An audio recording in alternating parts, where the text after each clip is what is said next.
तो पहला क्वेश्चन आपके सामने दिख रहा है। पहला क्वेश्चन क्या कहा गया है कि दो पूरक कोण क्रमशः 2x - 20 एंड x - 10 है। मतलब दो गो पूरक कोण का दे दिया, दो गो पूरक कोण है, दोनों पूरक कोण दे दिया है। एक पूरक कोण 2x - 20 है और दूसरा x - 10 है। तो हमसे पूछा क्या है कि x का वैल्यू क्या होगा, इसमें x का वैल्यू क्या होगा। तो आपको माइंड में लाना पड़ेगा कि ये पूरक कोण क्या होता है। इससे पहले के वीडियो में हम आपको बता चुके हैं कि पूरक कोण क्या होता है। पूरक कोण के इंग्लिश में कॉम्प्लीमेंट्री एंगल बोलते हैं। कौन सा एंगल? Complementary angle. तो आपके ध्यान में होगा यह बात कि हम बताए थे कि कॉम्प्लीमेंट्री एंगल का जोड़ जो होता है यानी योग जो होता है कितना होता है, 90 डिग्री होता है। कॉम्प्लीमेंट्री एंगल का जोड़ कितना, 90 डिग्री का होता है। तो हमारा एक यह है और एक यह है, दोनों कॉम्प्लीमेंट्री एंगल है एक दूसरे के, तो ये दोनों का जोड़ कितना होगा हमारा, 90 डिग्री होगा। आपको ध्यान में रखना पड़ेगा। तो हम इसको सॉल्यूशन की तरफ बढ़ेंगे तो क्या लिखेंगे कि 2x - 20 अब प्लस किसको करना है, x - 10, क्योंकि दो कॉम्प्लीमेंट्री एंगल होता है। यह बात आपको बताए थे हम कि a और प्लस b का जोड़ कितना होता है, 90 डिग्री होता है। ये बात तो बता चुके हैं पहले। तो दोनों कोण का जोड़ कितना डिग्री होता है, 90 डिग्री होता है। ये हमारा a हो जाता है, ये हमारा b हो जाता है। दोनों का जोड़ 90 डिग्री होता है। अब क्या करेंगे, 2x और प्लस x कितना हो जाएगा, 3x - 20 और -10 कितना हो जाएगा, -30। तो -30 है, उधर जाएगा क्या हो जाएगा, 90 में वो -30 जुट जाएगा। यहाँ से 3x बराबर क्या निकलेगा, तो 120 निकल जाएगा। 3 से इसको काट देंगे तो 40 हो जाएगा। यानी x का वैल्यू क्या होने वाला है, 40 होने वाला है। ये क्वेश्चन आपको प्रीवियस ईयर में पूछा जा चुका है। तो उम्मीद करते हैं कि इस तरह के क्वेश्चन अब आप बना लेंगे। अब हम दूसरा क्वेश्चन लाते हैं। दूसरा क्वेश्चन आपके सामने दिख रहा है। दूसरा क्वेश्चन क्या कहा गया है वो देखिए। दो समपूरक कोण क्रमशः 4:6 के रेशियो में है। दो समपूरक कोण क्रमशः 4:6 के रेशियो में है, तो बड़े कोण का मान क्या है। मतलब क्या दिया है, ये दो समपूरक कोण है वो अनुपात में दिया है। किसमें दिया है, अनुपात में दिया है। 4:6 के अनुपात में हमको समपूरक कोण दिया गया है। तो हमसे पूछा जा रहा है कि इसमें बड़े कोण का मान क्या होगा। अच्छा एक बात बताइए कि 4:6 है तो इसमें बड़ कोण है 6 ना, तो हमको इसी का वैल्यू पूछा है। हमको इसी का वैल्यू पूछा है कि एग्जैक्ट में कितना होगा। यह भी अनुपात में है, हमको एग्जैक्ट में पूछा है कि कितना होगा। तो यहाँ पे आप देख रहे हैं कि क्या दिया गया, संपूरक कोण दिया गया है। संपूरक मतलब सप्लीमेंट्री एंगल होता है। तो आपको ध्यान में आना चाहिए कि सप्लीमेंट्री एंगल का योगफल कितना होता है, जोड़ कितना होता है। तो सप्लीमेंट्री एंगल का जोड़ जो होता है वो हमारा 180 डिग्री होता है। तो हम पीछे पढ़ा चुके हैं कि सप्लीमेंट्री एंगल का जोड़ कितना होता है, 180 डिग्री होता है। a + b का जोड़ कितना होता है, 180 का, जब सप्लीमेंट्री कहे तब। तो हमारा यहाँ अनुपात में दिया गया है ना, तो आप इसको x लगा के भी बना सकते हैं और हम बिना x लगा के भी आपको बताएंगे। लेते हैं कि पहला जो कोण होगा हमारा वो 4x हो जाएगा और दूसरा क्या हो जाएगा हमारा, दूसरा 6x हो जाएगा। इसको हम a बोल सकते हैं, इसको हम b बोल सकते हैं। तो हमारा a और b का जोड़ कितना आता है भाई, तो a और b का जोड़ हमारा आ जाता है 180 डिग्री आ जाता है। यहाँ देखिए a कितना है हमारा, ये 4x है और ये क्या है 6x, दोनों का जोड़ कितना हो जाएगा 180 डिग्री हो जाएगा।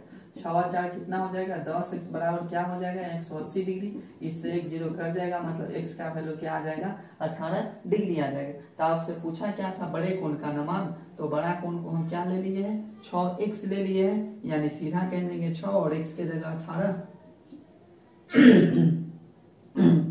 तो ये आ जाएगा 108, मल्टीप्लाई करने पर कितना आ जाएगा 108 डिग्री। तो बड़े कोण का मान क्या है 108 डिग्री। छोटे कोण का मान पूछता तो 4 में हम 18 से क्या कर देते, मल्टीप्लाई कर देते। तो ये तो बात हो गई x मानने की। अब हम इसको अनुपात यानी रेशियो के मेथड से भी बना सकते हैं। कैसे बना सकते हैं वो देख लीजिए।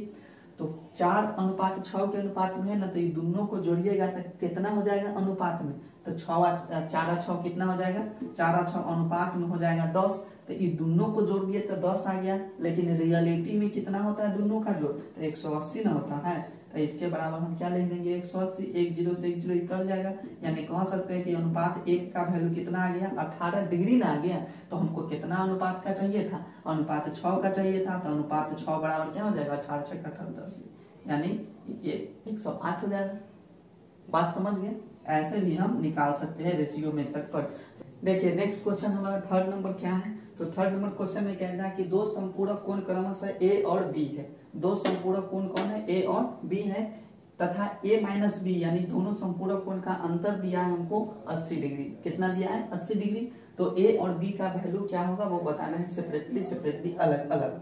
तो यहाँ संपूरक कोण बोला ना, तो संपूरक कोण दिया है a और b, तो संपूरक कोण का जोड़ पहले कितना होता है ये आप निकाल लीजिए, निकाल ले सकते हैं, आराम से निकाल सकते हैं कि a प्लस b यानी दोनों को जोड़ते हैं तो कितना आ जाता है 180 डिग्री। तो ये आपका पहला इक्वेशन बन जाएगा, पहला समीकरण बन जाएगा।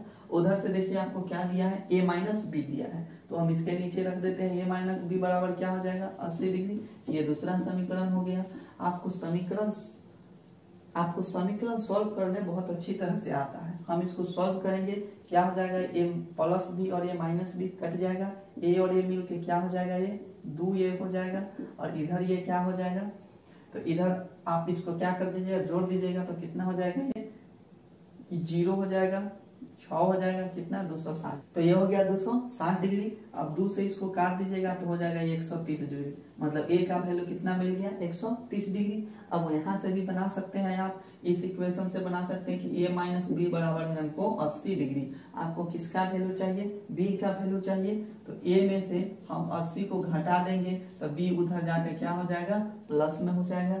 a का वैल्यू हम निकाल चुके हैं 130 माइनस में 80 हो जाएगा, ये b हो जाएगा। अब हम इसको माइनस करेंगे तो कितना हो जाएगा 50 बराबर b हो जाएगा। तो a का वैल्यू आ जाएगा 130 डिग्री और b का वैल्यू आ जाएगा 50 डिग्री। तो इस तरह से भी क्वेश्चंस बनते हैं, आपको बनाने का तरीका आना चाहिए। तो अब हम दूसरे क्वेश्चन की तरफ बढ़ते हैं। तो ये हमारा 4 नंबर क्वेश्चन है। 4 नंबर क्वेश्चन में एक फिगर दिया गया है। क्या दिया गया? फिगर दिया गया है। इस फिगर में क्या बताया गया है, तो ए बी एक लाइन है और सी डी एक लाइन है। ये दोनों एक दूसरे को ओ बिंदु पर क्या करते हैं, ओ पॉइंट पर कट करते हैं, और कट करते हैं तो ये जो दिया गया है आपको सी ओ बी कोण एंगल जो दिया गया है सी ओ बी, उसका वैल्यू कितना दिया गया है 120 डिग्री दिया गया है। यहाँ पे दे दिया गया है कि सी ओ बी का वैल्यू 120 डिग्री है, तो आपको बताना है डी ओ बी का वैल्यू क्या होगा। डी ओ बी का वैल्यू डी ओ बी यानी आपको यह पूछा गया है। क्या पूछा गया है? यह पूछा गया है। तो हमसे यह पूछा गया है तो इसको हम x मान सकते हैं कि नहीं मान सकते? हम x मान के इसको बना लेंगे। चलिए तो x मान लिए हम। अब कैसे बना सकते हैं भाई, हमसे यह पूछता डायरेक्टली तो हम शीर्षाभिमुख या सम्मुख कोण के मदद से तो हम बना लेते, उसके कॉन्सेप्ट से तो हम इसको सॉल्व कर देते कि आमने सामने बनने वाला कोण क्या होता है, बराबर होता है। जब एक लाइन दूसरे लाइन को कट करता है तो आमने सामने बनने वाला कोण क्या होता है, बराबर होता है। तो 120 तो ये 120 हो जाता है, बट हमसे वो नहीं पूछा, हमसे ये नीचे वाला पूछ लिया। तो नीचे वाला पूछ दिया तो एक बात इसमें गौर कीजिए, ऐसा लाइन है ना, ये लाइन है सी और ये लाइन है डी, और इसको यहाँ ओ पॉइंट पर से ऐसे कट कर रहा है ना, ये ओ पॉइंट से कट कर रहा है। तो यहाँ पर कितना बन रहा है 120 डिग्री बन रहा है ना, 120 बन रहा है। तो यहाँ क्या बनेगा वही ना पूछा है हमसे। तो ये देख रहे हैं एक सीधा लाइन है, एक सीधा लाइन पर से ये दो गो कोण बन रहा है, एक सीधा लाइन पर दो गो कोण बन रहा है। तो बताए थे आपको कि एक सीधा लाइन पर दो गो बने चाहे 4 गो बने, सबका जोड़ कितना होता है 180 डिग्री होता है। तो आपको करना यही है कि x जोड़ दीजिए, 120 डिग्री जोड़ दीजिए, बराबर क्या हो जाएगा 180 डिग्री। 180 डिग्री हो जाएगा तो x बराबर क्या हो जाएगा 180 डिग्री और माइनस 120 डिग्री बराबर क्या हो जाएगा, आंसर इसका 60 डिग्री आंसर हो जाएगा। तो यहाँ ये अगर 60 डिग्री हो गया तो ये भी 60 डिग्री होगा शीर्षाभिमुख कोण से।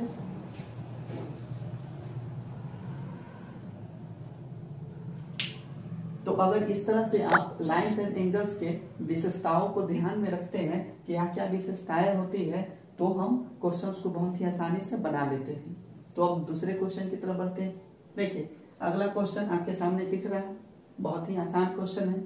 देखने में लग रहा होगा क्या कि पता नहीं कैसे बनेगा, ये क्या है एक्स वाई, ये क्या लिखा गया है, लेकिन ऐसा कुछ है नहीं। आप क्वेश्चन को थोड़ा बारीकी से देखिए, क्वेश्चन को थोड़ा बारीकी से देखिए क्या है। तो ये ए बी एक लाइन खींच दिया गया है, ए बी एक लाइन खींच दिया गया है और उस पर क्या किया गया है कि एल एम एक ऊपर से परपेंडिकुलर डाल दिया गया है। ये अगर इस तरह का आपको कहीं दिख रहा है तो सीधा सा यह मतलब है, कोई स्ट्रेट लाइन पर अगर इस तरह का दिख रहा है तो सीधा सा यह मतलब है कि वो परपेंडिकुलर है। ए बी पर परपेंडिकुलर क्या है, एल एम है। और परपेंडिकुलर अगर है ऐसा तो वो परपेंडिकुलर जो है 90 डिग्री का कोण बनाता है। कितना डिग्री का कोण बनाता है, 90 डिग्री का कोण बनाता है। ये बात समझ में आ गई। या फिर इससे पहले भी हम बताए थे कि अगर इस तरह का सिंबल दिख जाता है तो वो समकोण होता है। क्या होता है? समकोण। और समकोण मतलब सीधी बात 90 डिग्री। तो ये 90 डिग्री है, ये 40 डिग्री है। हमसे क्या पूछा है? एक्स का वैल्यू है ना पूछा है। तो एक बार अगर ये पूरा घुमा देते हैं तो कितना बन जाता है? 180 डिग्री। एक लाइन पर सब बनने वाला कोण का जोड़ 180 डिग्री होता है। तो क्या कह सकते हैं हम? x प्लस 40 प्लस 90 बराबर क्या हो जाएगा? 180 हो जाएगा। तो x बराबर क्या हो जाएगा? 180 में से हम 9 4 13 यानी 130 को क्या कर लेंगे? माइनस कर लेंगे। तो x बराबर क्या हो जाएगा हमारा?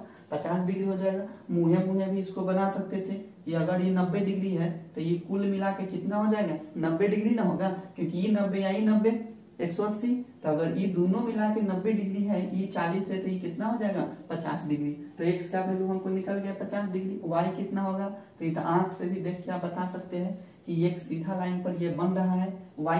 तो y हो जाएगा हमारा क्या? y हो जाएगा हमारा 180 डिग्री। तो इस तरह से इस क्वेश्चन को बना सकते हैं। अभी बहुत ही हल्के हल्के क्वेश्चन है, और भी टफ क्वेश्चन होंगे। अगला क्वेश्चन आपके सामने दिख रहा है। ये फिगर को हम पहले भी बता चुके हैं। इस फिगर को आपको क्या करना है? देखना है, और इसमें बताना है एक्स वाई जेड का वैल्यू क्या हो जाएगा। एक्स वाई जेड का वैल्यू क्या हो जाएगा? तो ऐसे फिगर वाले जब हम प्रॉपर्टी बता रहे थे, विशेषता बता रहे थे, तो वो विशेषताएं अगर आपके माइंड में है तो इस क्वेश्चन को आप सॉल्व कर दीजिएगा। तो देखिए क्या करते हैं हम इस क्वेश्चन में। तो यहाँ पहले आप 120 डिग्री एक ही कोण का मान दिया गया है और 3 को कोण का मान पूछा गया है। तो हड़बड़ाना नहीं है कि नहीं ये नहीं बनेगा, बनेगा। आपको प्रॉपर्टी याद होना चाहिए। तो 120 डिग्री दिया गया है, तो हम इससे रिलेट करके क्या कर सकते हैं? एक्स निकाल सकते हैं। निकाल सकते हैं एक्स की नहीं निकाल सकते हैं? हम निकाल सकते हैं संगत कोण से। कौन से कोण से? संगत कोण से। मतलब इस लाइन के ऊपर बन रहा है तो ये भी लाइन के ऊपर बन रहा है। तो लाइन के ऊपर बनने वाला सामने सामने कितना होता है? बराबर होता है। तो x बराबर क्या हो जाएगा? 120 डिग्री बोल सकते हैं संगत कोण। x बराबर क्या हो जाएगा? 120 डिग्री ही हो जाएगा। क्यों? इसको बोल सकते हैं हम संगत कोण। अगर आपको याद है तो, अगर आपको याद है, माइंड में है, तो हम उसको संगत कोण बोलते हैं। तो हमारा x आ गया 120 डिग्री। क्या आ गया? x आ गया हमारा ये 120 डिग्री। बात समझ में आ गई? x आ गया 120 डिग्री। हम उससे रिलेट करके z निकाल सकते हैं। ये हम z निकाल सकते हैं। कैसे निकाल सकते हैं z? ध्यान दीजिए, ये लाइन आ रहा है, ये लाइन आ रहा है। तो एक लाइन दूसरे लाइन को जब कट करता है तो वहां पर शीर्षाभिमुख या सम्मुख कोण बनता है। और जब ऐसा बनता है तो वो दोनों एक दूसरे के क्या होते हैं? कोण बराबर होते हैं। तो अगर ये 120 बन रहा है तो ये भी क्या बन जाएगा? 120 बन जाएगा। तो z बराबर भी हमारा क्या हो जाएगा? 120 हो जाएगा। लिखने के लिए आप लिख सकते हैं सम्मुख कोण। कौन सा कोण? सम्मुख कोण आप लिख सकते हैं। अब y की बात करते हैं। y की बात करते हैं तो y आप कई तरीकों से निकाल सकते हैं। सबसे सिंपल तरीका हम बताते हैं। देखिए, ये 120 डिग्री यहाँ से यहाँ तक है और ये बना है। एक ये सीधा लाइन है, एक ये सीधा लाइन है, उस पर ये 120 बन रहा है और ये y बन रहा है। तो एक सीधा लाइन पर जितना भी कोण बनता है सबका जोड़ 180 होता है। क्या कर सकते हैं हम कि 120 डिग्री और प्लस में y बराबर क्या लिख सकते हैं? 180 डिग्री। तो y बराबर क्या हो जाएगा? 180 डिग्री माइनस 120 डिग्री बराबर क्या हो जाएगा? 60 डिग्री। तो इस तरह से इन सारे क्वेश्चंस को हम सॉल्व कर सकते हैं। शर्त यह है, कंडीशन यह है कि आपको जो बेसिक बात बताया जाता है वो बेसिक बात माइंड में कितना % रहता है। अगर बेसिक बात रहता है तो कितने भी कठिन क्वेश्चंस क्यों ना हो उसको आप सॉल्व कर दीजिए। तो आज आप देख लिए हैं कि बहुत ही हल्के हल्के क्वेश्चंस को बनाना सिखाए हैं। तो आपको हल्का इसलिए लगा है क्योंकि आपको वो बेसिक बातें याद है। बेसिक बात जानते हैं तो क्वेश्चन हल्का रहेगा। अदरवाइज जो बेसिक बात नहीं जानते हैं उनके लिए तो क्वेश्चन समझ में ही नहीं आएगा। आज हम बेसिक बात के साथ साथ बेसिक क्वेश्चन को बनाना सीखे हैं। अगले एपिसोड में, अगले वीडियो में हम क्या सीखेंगे? इससे थोड़े डिफिकल्ट हार्ड क्वेश्चंस को हम बनाएंगे। तो एक और क्लास हम लाइंस और एंगल्स के लेकर के आएंगे और उसमें आपको हम डिफिकल्ट क्वेश्चंस बनाना सिखाएंगे। तो आज के लिए इतना ही। फिर मिलते हैं नेक्स्ट वीडियो में। तब तक के लिए जय हिंद।